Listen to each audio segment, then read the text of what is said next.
안녕하십니까, 이공찬입니다. 오늘은 무엇에 대해서 좀 이야기를 할 거냐면 죽음에 대해서 좀 이야기를 해볼까 합니다. 우리는 죽음 그러면 사람들이 느끼는 게 어떻습니까? 다 끝났다, 고통, 좌절, 뭐 이렇게 느끼는 사람도 있고 뭐 분노까지 뭐 느끼는 사람도 있을 거예요. 그러면 왜 죽음에 그런 의미를 갖게 했는지 이제 그거에 대해서 한번 생각해 보도록 하겠습니다. 우리가 그 철학자들 중에 이 죽음의 공포, 고통에서 이 문제를 찾고자 가장 간절히 답을 찾았던 사람이 석가모니였습니다. 그 부족의 왕이었죠. 그런 사람이 어느 날 상여 나가는 것을 보면서 야, 저 죽으면 인생 끝나는 거 아니냐 이랬을 때 그 느끼는 고통은 말도 못했겠죠. 특히나 무엇인가를 가지고 있고 무엇인가를 누리는 사람에 있어서 끝났다 이런 개념은 그렇지 못한 사람들보다 엄청난 고통으로 다가왔을 거예요. 그래서 석가모니는 이제 그거에 대한 답을 스스로 찾았죠. 그래서 오늘날 우리가 그 철학자들이 가장 우선시하는 건 뭐냐면 고통에서 벗어나는 삶을 어떻게 답을 찾느냐 이런 건데, 그런 답을 찾는 것 중에 가장 큰 고통은 바로 죽음이라는 거죠. 자, 그럼 우리는 사람을 한번 놓고 보면 우리 사람은 말입니다. 생로병사라고 해서 이 4단계를 거치죠. 그래서 태어나고 늙고 병들고 죽는다. 근데 여기서 우리가 좀 간과해야 될 부분이 뭐였냐면 이 생로병사라는 건 지극히 인간의 몸에 관련된 부분에서의 이야기라는 거예요. 사람은 이 몸은 어차피 시한부입니다. 하지만 사람은 몸과 마음으로 이루어졌듯이 이 몸은 시한부의 삶을 살아요. 하지만 마음은 어떻습니까? 이거는 영생의 개념이죠. 시한부가 아닙니다. 그냥 계속 사는 존재죠, 마음은. 그런데 이 몸뚱아리가 있을 때 거기에 사람들은 이제 마음을 담는다고 생각을 하니까 이 프레임이 없어지면 그게 다 없어진다라고 생각을 하는데 이제 여기에서 가장 큰 고통이 오는 거죠. 아? 그럼 몸뚱아리는 이제 어떻습니까? 시한부 인생을 산다. 그럼 몸이 없어지면 나는 다 끝난다. 이제 이렇게 생각을 하게 되면 죽음은 엄청난 고통으로 다가온다는 거죠. 그래서 이제 그러면 우리가 그러면 죽음에 대해서 한번 다시 좀 철학적으로 살펴볼 필요가 있죠. 자, 잘 보세요.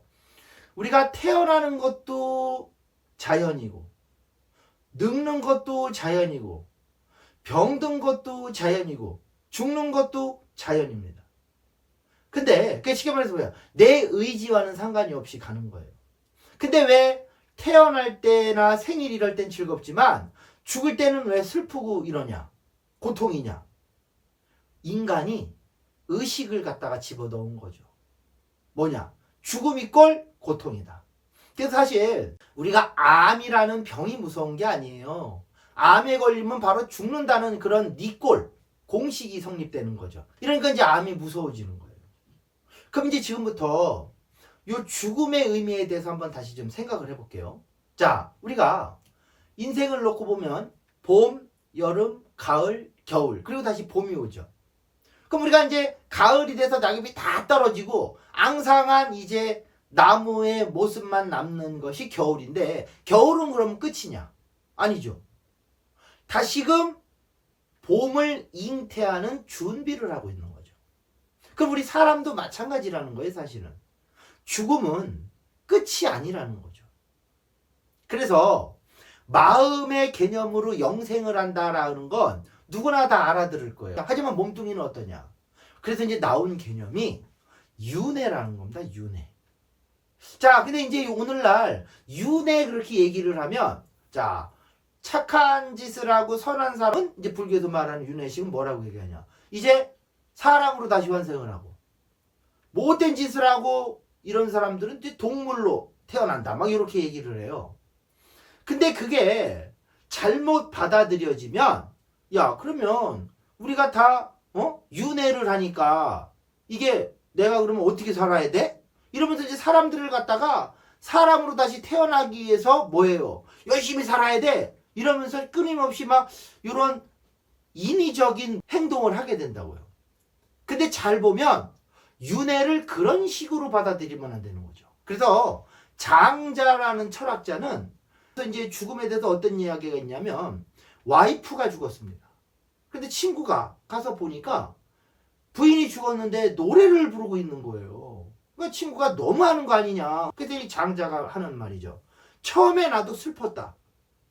근데 곰곰이 생각을 해보니까 태어나는 것도 자연이고 늙는 것도 자연이고 죽는 것도 자연이라는 거예요. 그래서 하늘이 늙음을 준 거는 뭐냐? 이제 그만 돌아다니고 쉬라고. 그래서 늙음을 주고 죽음은 뭐냐? 이제 그것도 피곤해.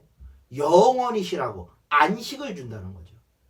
그러니까 죽음은 끝나는 게 아니라 영원히 잠을 자는 안식이다. 내 부인은 이제 안식에 들었는데 이거 내가 슬퍼할 일이 아니잖아요. 기뻐할 일이지. 편안한데. 그래서 노래를 불렀다 이런 얘기예요. 그러면서 이제 장자가 말하는 윤회의 개념이 나와요. 어떻게 되냐면 모든 이 지구상의 만물들은 다 윤회를 거친다는 거죠.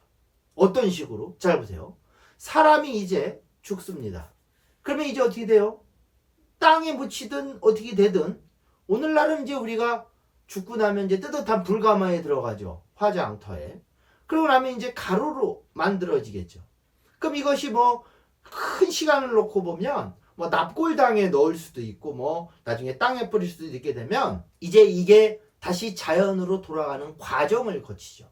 그래서 그 뼈가루나 이런 데서 벌레가 생기면 내가 이제 또 뭐예요? 벌레로 다시 바뀌는 거죠.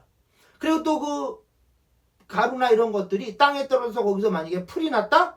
그럼 내가 또 풀로 바뀌는 거고 또 그 풀을 벌레들이 뜯어먹었다? 그럼 또 벌레가 됐다가 또 그 벌레가 다시 저 새나 이런 거에 먹이가 됐다? 그럼 다시 새로 됐다가 또 새를 또 짐승이 잡아먹었다. 그럼 또 짐승 다른 짐승들로 됐다가 또 그 짐승을 또 사람이 또 먹게 되면 또 사람으로 됐다가 이러면서 끊임없이 우리의 몸도 윤회의 수레바퀴를 돌고 있다는 거예요. 자, 이런 식으로 윤회를 설명하면 맞네. 이 몸이 없어지는 게 아니라 다른 거로다가 뭡니까? 변하는 거다.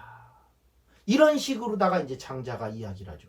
그게 굉장히 불교에서 말하는 윤회 이야기와 거의 비슷한 얘기겠죠. 그럼 이제 우리 몸도 윤회를 하고 하지만 그 마음의 정신은 어떻습니까? 윤회한다는 건 죽지 않는 거잖아요. 그러니까 끊임없이 다른 거로 바뀌는 거죠. 그럼 우리 마음도 어떻습니까? 우리 마음은 영원히 죽지 않죠. 여러분 이순신 장군이라는 사람이 옛날 조선 때 사람이지만 그 정신은 어떻습니까? 아직 살아있죠. 그 마음은 살아있다는 거예요. 그래서 결국 철학적인 그런 죽음의 의미를 알면 이제 뭐가 이기느냐. 조문도 석사가이라. 아침에 도를 알면 저녁에 죽어도 된다는 게 뭐예요? 죽음은 죽음이 아니다. 자연이다. 그래서 생과 사가 일여라. 같다. 하나로 같다. 그럼 죽음도 자연, 태어나는 것도 자연, 모든 게 자연의 하나의 일부분에 우리가 순환을 하는 거다. 그럼 이제 어떻습니까? 죽음에 대해서.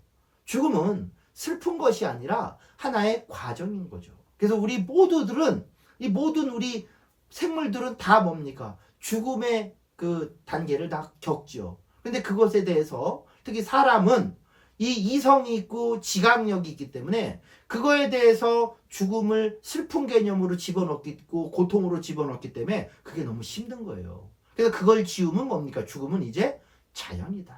그래서 이제 우리는 그거예요. 모든 죽음에 대해서 이거를 자연의 일부분, 순환으로 받아들인다면 이제 죽음에 대해서 어떻습니까? 좀 더 마음이 가벼워지겠죠. 그래서 여러분, 저도 마찬가지지만 누구나 다 가야 될 곳입니다. 기왕 가는 거 어떻습니까? 기쁜 마음으로. 그렇다고 뭐 가고 싶어 이건 안 되죠. 자살은 안 됩니다. 그냥 자연의 일부분으로 받아들일 때 이제 죽음의 고통은 사라지게 되는 거죠. 자, 오늘은 여기까지 하고 또 다른 주제로 또 다음 시간에 뵙도록 하겠습니다. 수고하셨습니다.